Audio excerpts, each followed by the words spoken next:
field today to show you some of the basic information about playing T-ball. First thing we want to talk about today is the uniform that you need to wear when you come out to play the game. This is Brett and this is Alex. And Brett and Alex are dressed in the proper AYA uniform. You have to always remember to wear your hat and always remember to wear your jersey. If it's a cold day or a rainy day, you can put on a sweatshirt or a jacket or anything you would like underneath your jersey, but make sure your jersey is over your sweater or over your windbreaker. You can't wear it under or they won't let you play. Always also make sure that you've got on your white pants. Oh. If your pants have a belt, be sure and wear the belt. If they're the kind that don't, that's okay too. You don't have to have cleats, but if you have cleats, make sure that they're double tied so you don't trip over the long shoestrings, because sometimes those shoestrings get a little bit untidy and we'll have to stop the game to do them. Alex, look up for me, would you? Okay. Let's see, is there anything else we need to cover? Yeah. Belts. If you decide you'd like to buy a belt, that's fine. It's not required. You're welcome to buy one if you want. I would suggest that you buy kind of a generic color so it'll go with any other team that they're on in the future years. Now let me see this glove for just a minute, Alex. Your glove? Okay. We've talked a little bit at the practices about your baseball glove. Whatever glove you choose to buy, make sure and put your child's name and their telephone number on the glove so that if anybody finds it, we don't need that. So if anybody finds it, they can give you a call. If you lose your glove, the first thing you need to do is ask me if we've picked it up at the field, and then you can check at the concession stand at AYA to see if it's there. Alex has lost his glove at least 3 times, and they've always called us because we have the phone number on it. So that's a good hint for anybody who's just now buying a glove. Make sure the glove's leather.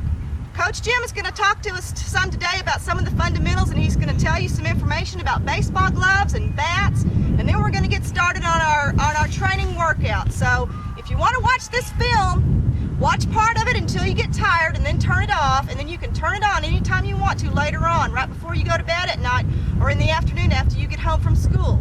Okay, these are the things that we'll be talking about during baseball practice, and you can use this film to help you learn the things at home and help your mom and dad work with you on them, okay? All right. Okay.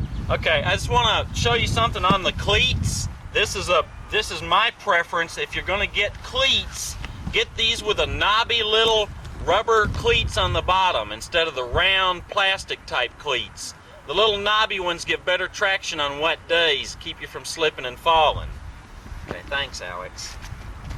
On the glove, I'd most definitely recommend you buy an all-leather glove. It'll probably be anywhere from $20 to $35 for a good leather glove. You want it about this size in comparison to my hand, which is, it's not a huge glove. This is a kid's glove. These kids are about 5, 6, or 6, 7 years old, but you want a leather glove. You want to get some leather softener, which comes in a little tube, or saddle soap. Either one we'll use. When you get a new glove, it's rather stiff. So you put your hand in here, you take some of that leather softener or saddle soap and just rub it into the palm like this. And just do it over and over. You don't want to get the glove soaking wet, but just get it moist in here.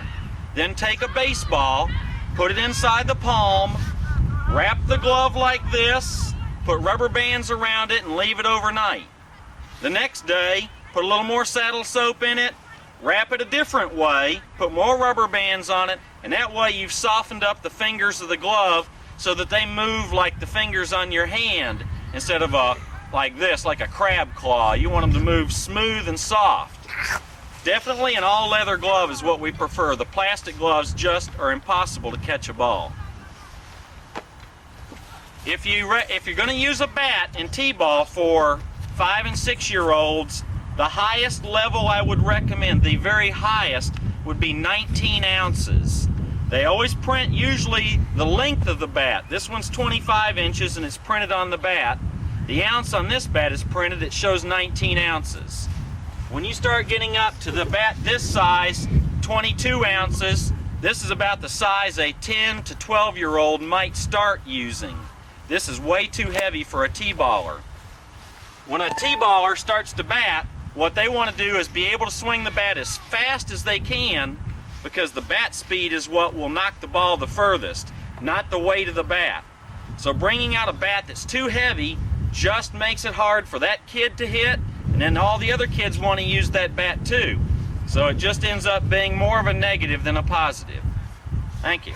Wait, now. I'm Coach Jim, and I'm going to show you how to line your batter up at the plate, because how you line him up and how you square up his stance and how he holds the bat is going to determine how hard and where the ball goes.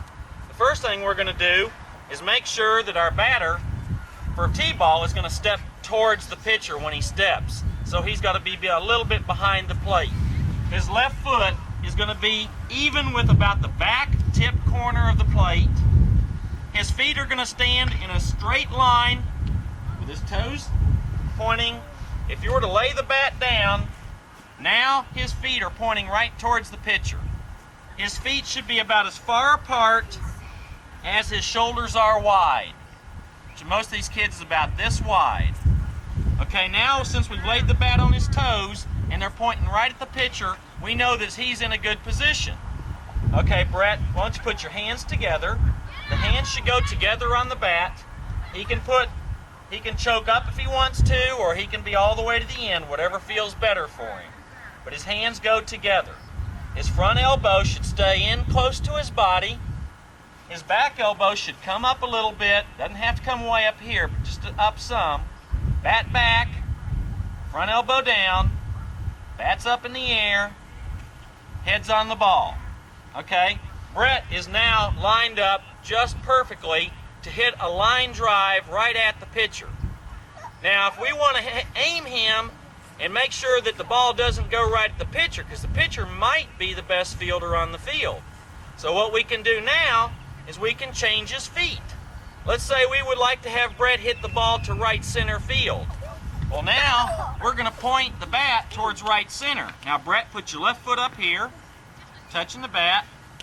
Now, his front foot is pointing towards the second baseman. He does everything else the same, puts his hands together, back elbow up, head on the ball, and now when he swings, he'll hit the ball to right center field. Now, if we say we want to have him pull the ball to left center field or to the third base side, we're going to aim this bat over here a little bit. Now, Brett, put your toes up to it. Okay. Now, once you're just set just right.